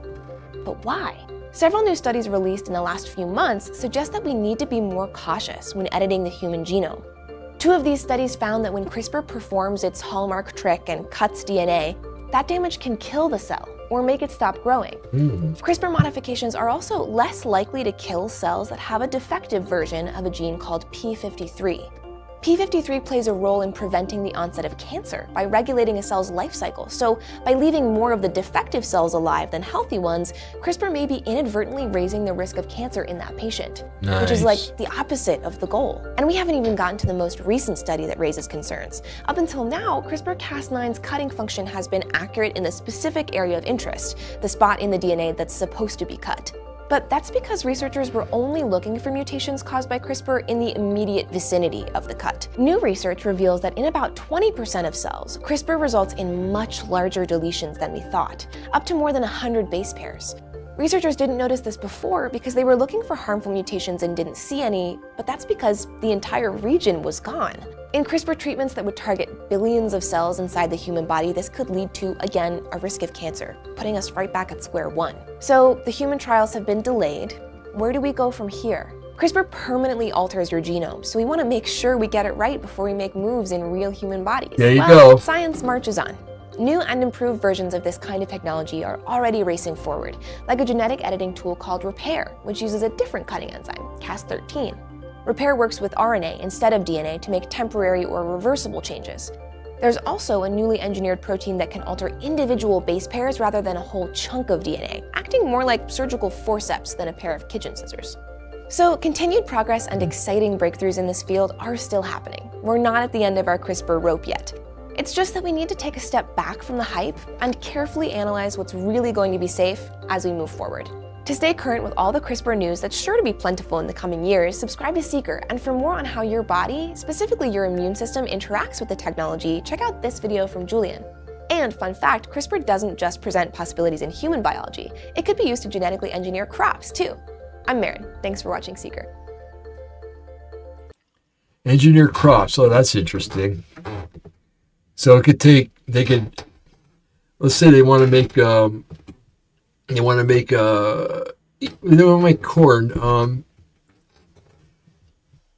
so that it cannot get certain diseases, okay? But what if they do that and they take away the nutritional value of corn? Or what if something happens and, I don't know, I'm just throwing stuff out there. What if something happens and it turns the corn into poison instead of nutrition? You know, it's, I don't know, just mankind, I don't think, was made to get into such things. It's, I don't know. Last show we were looking at the fact that the Creator's name is in our DNA. That by using the four different proteins that are used in our DNA, and the sequences that are used in the way it's structured, it actually spells out Yod Hey Vav Hey, which is Yahweh. Okay, and the suggestion was made that maybe this is gonna in effect be used to change our DNA so that we no longer have our DNA using the name of Yahweh, or that it would erase the fact that Yahweh owns our DNA. Okay, and what about copyright? You know, a person should have the copyright to their own DNA and have to be able to make the decision to change things and not change things. You know, and there's so many things that come into play here. You know, and this is a brand new area that we're getting into, and I don't know. It's just I realize what the article said. You know, that when things like this happen, there's the natural response is to be cautious and everything else. Well, yeah, heck yeah, it is. Because it's something that's brand new, and they're plunging into it and going into all this different stuff that it can be used for. It's like, you know what? Why don't you guys just slow down, just concentrate on one area. When you've got that perfected, then move to another area, perfect that, move to another area, instead of just going wild ass, hog ass crazy into the whole thing and creating a monster like was created about 6 years ago. Overseas, you know, the monster that terrorized the world. So, all right, folks. Well, that's about it. Wait a minute. I do have a little more. Hold on a sec, I guess. Don't go away. Please don't go away. Okay. I do have a closing section here that I think that it's important to look at. If I can. So to speak. Okay, hold on a second. Okay. So the strongest closing does not return to panic. It returns to proportion. The future of gene editing is real, and the ethical concerns are real. The deepest public anxieties are also real because they arise from a long-standing question about pride, control, and the proper limits of human action. Well, isn't that the truth? Babel provides a memorable landing point. It reminds the audience that collective human brilliance is not just self-justifying. Unity, innovation, and ambition can be impressive while still being morally disordered. The issue is never merely what humanity can build. The issue is what spirit animates the building. Ooh, that's good. Babel warns against a civilization that organizes its intelligence around self-gratification or glorification. That is why the story still speaks. It is not frozen in the ancient world. It reappears whenever humanity confuses power with wisdom and achievement with righteousness. Just because it works doesn't mean it's righteous, folks. So the lasting question is not whether science is evil. It is whether human beings can handle extraordinary power without reviving ordinary pride. The issue is not whether a tower reaches high, whether a code can be edited, or whether a system can be built. The issue is whether humanity remembers that it is a creature and not the creator. Ooh, I like that. The question is not whether humanity is powerful. The question is whether humanity is wise. I don't know. I've been around humanity all my life, and I don't think there's a lot of wisdom out there. Well, folks, there you have it.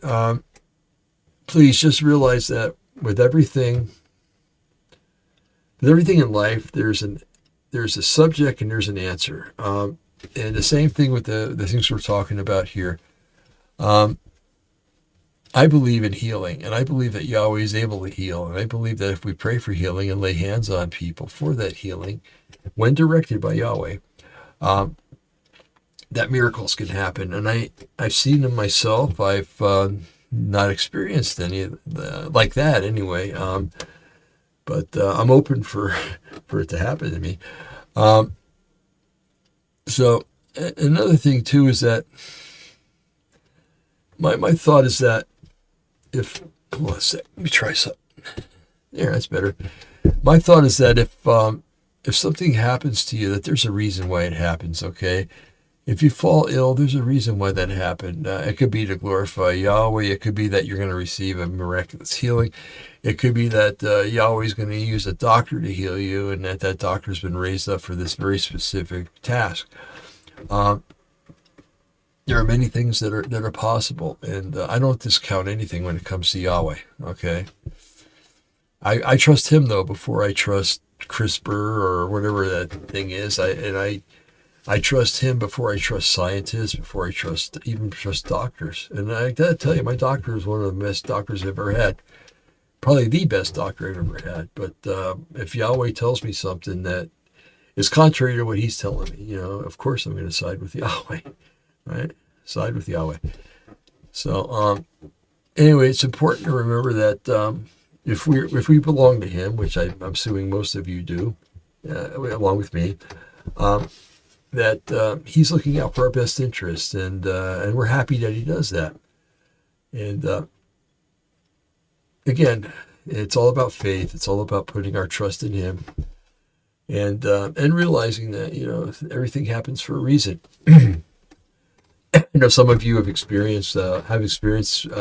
experiences where you've lost loved ones, and that's tragic, and I feel for you because I've lost loved ones too.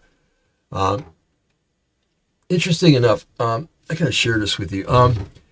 Years ago, back in 1999, my dad went in for his second surgery. He had one a couple of years prior to that. They went in and he had a growth on his pituitary gland. They removed it successfully, and he was fine. A couple of years later, stuff started bothering him again, so he went back in, and he had that surgery again, but this time it didn't work very well. They nicked the pituitary stem, which caused him a lot of problems. And what they had done is they had introduced somehow they had introduced meningitis into his system, and that's what he died of. But it took him 3 months to die, and it was terrible to watch. It really was. It was. I was there every day to be with him for 3 months. After work, on Saturdays, on Sundays, the whole 9 yards. And I loved my dad, and I was really dedicated to him, and I didn't want him to die alone, which he did. The only day I didn't go, right? But he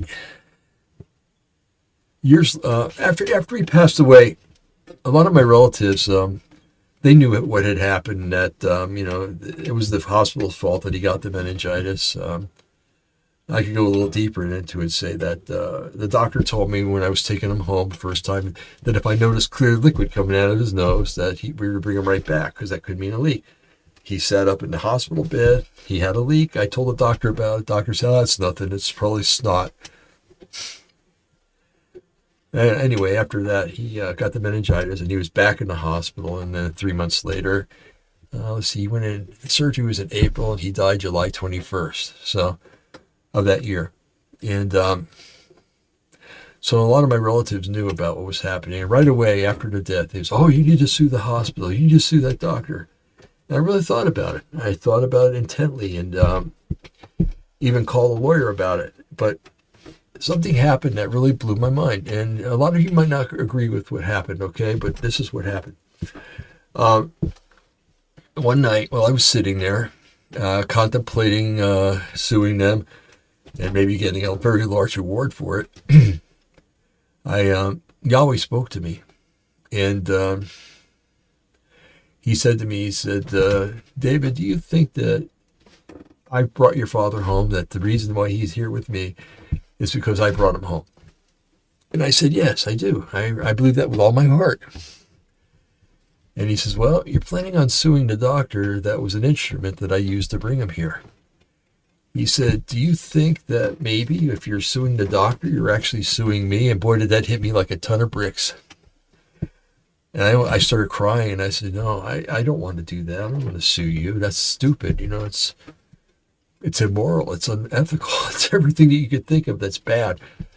And so I made plans from that day forward, not to pursue that at all. Well, my relatives were pissed at me. My uncle, my dad's older brother, was very upset with me that I wasn't going to sue, and so were some of my other relatives. My sister understood. My sister's a very good woman, very righteous and godly woman. And so anyway, I had to obey his voice. I could have sued, probably got a lot of money for it, but when he tells you not to do it, you don't do it, So anyway, this is what we have to do. We have to obey Yahweh. We have to obey him in everything he does, everything he says. And whether the world agrees with it or not, whether your relatives agree or not, most of your relatives are in the world anyway, if you're like me. Anyway, it's important that we listen, and you can only listen when you're quiet. If you think prayer time is just saying, "Oh Father, give me this, give me that, let us have this, let us have that, bless my day, bless our meal," the whole 9 yards, and you don't stop before you end the prayer to listen, then you're having a very prideful and very uneventful prayer session, because you're talking, and when you're talking, you can't hear. Okay? You have to, when you're praying, you have to, I'll say it a million times, you have to be quiet, because you're having a conversation. The conversation is between two or more individuals. How can you have a conversation if you're doing all the talking? So please learn to listen. Learn to be quiet when you're talking with him. And you're going to be surprised how he's going to answer, and he's going to talk to you about just about everything you're talking with him about. So that having been said, I'm going to get off of here, folks. So I leave you with the knowledge about CRISPR, about, yes, it could be helpful in some situations, and others it can't be. It can be devastating. And also that we're getting a little out of hand. We're crossing too many lines that we shouldn't cross when it comes to all this genetic stuff. So another proof that we're in the end times, because they did genetic stuff before the flood. So if you ever want to read about before the flood, go to delusionresistance.org. That's my main website. And I have a series of articles that I wrote about different aspects of the flood era. I mean, the era before the flood. And what it was like when Yeshua says, as it was in the days of Noah, so shall be at the coming of the Son of Man. You can see what it was like then, and you might be surprised by some things. So anyway, I'm going to get out of here, folks. May Yahweh bless you and keep you. May he make his face to rise upon you and be gracious unto you. May he watch your going out and your coming in, your rising up and your lying down. May he give you the peace that passes all understanding, and may he just bless your Wednesday and Thursday, and may he just grant you the desires of your heart as long as they're within his will. Okay, folks, I'm out of here. See you on Thursday. Hopefully I have another exciting. I hope first of all, I hope you folks don't mind me reading like this.